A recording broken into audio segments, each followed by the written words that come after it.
Next up is going to be Mother of Learning, arc number 1, written by Nobody 103 or Damago Kurumek.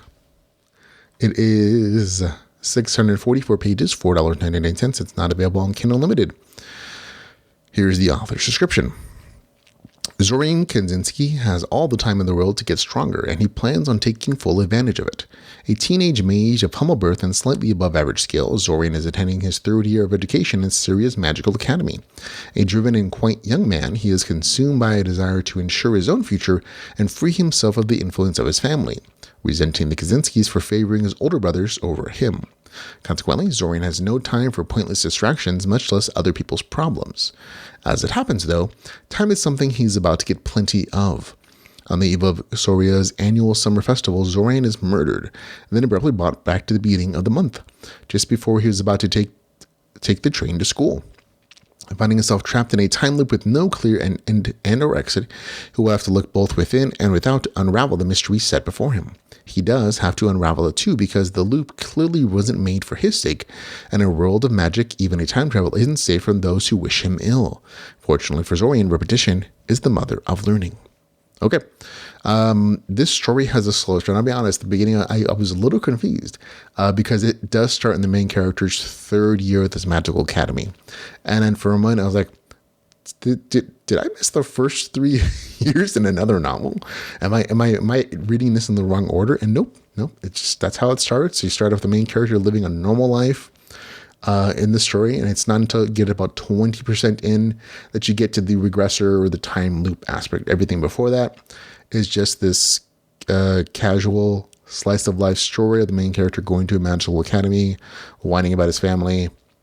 You get a little bit of world building, but it's mostly just like, introducing the characters that you're going to be seeing on repeat in a loop for the rest of the story. And but once you hit that 20% mark, then the premise pops in, and you see, this is a time loop kind of story where the main character is reset back to the same beginning section. But that first 20% is kind of rough for a lot of people because it's not particularly entertaining. And most of the story is, again, a slice of life adventure. It is not lit RPG. I'll say that right at the bat. It's more of a progression fantasy story.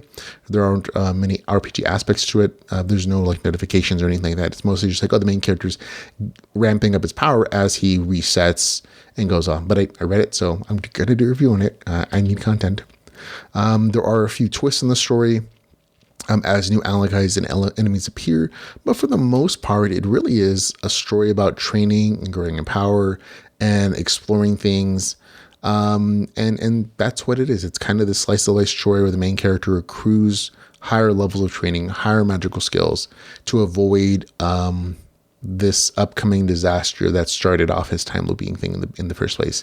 And if you like this kind of story, this is probably pretty decent for you. I've read others of this type, and I found them to have been done probably a little bit better, just because they have a story like this, which is a long running serial story, to kind of see how this goes and figure out, I'll write this mine a little bit differently, maybe tighten it up in some aspects, because there are definitely points in the story where I'm like, I see the main character training, but there's not a lot of antagonists, and there aren't a lot of like enemies that are really making this a high stakes story. Every time he loses or dies, he really is just reset and he just starts again. Or he sometimes will take multiple time loops where he's just focusing on studying a particular branch of magic, to make up for his lack of like natural magic mana depth or something, or he takes an entire branch and explores getting to know certain characters, and that's perfectly fine. But it is just more of a slice of life entry, and it's a lot more casual,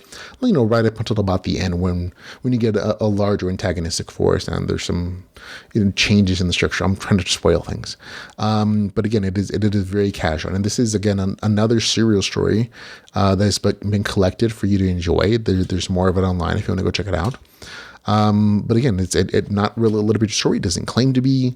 It's kind of a close cousin. I think a lot of literature readers will enjoy it, but it is definitely more progression fantasy, in that there is no hard coded like, he hits level 1 in this or he's S rank in this. It's his progression is definitely noted And it does have that arcing curve, like, oh, he starts out pretty weak and he grows in power as he continues through his time loops. So I think Blood Reapers are enjoyable. But again, enjoyable story for me. Got a score of 7.5 out of 10, kind of middle of the road, good for me. And that's mostly because I've read others of this type, and I've thought that they've done this a little more tight in introducing new antagonists throughout the time loop. So there you go.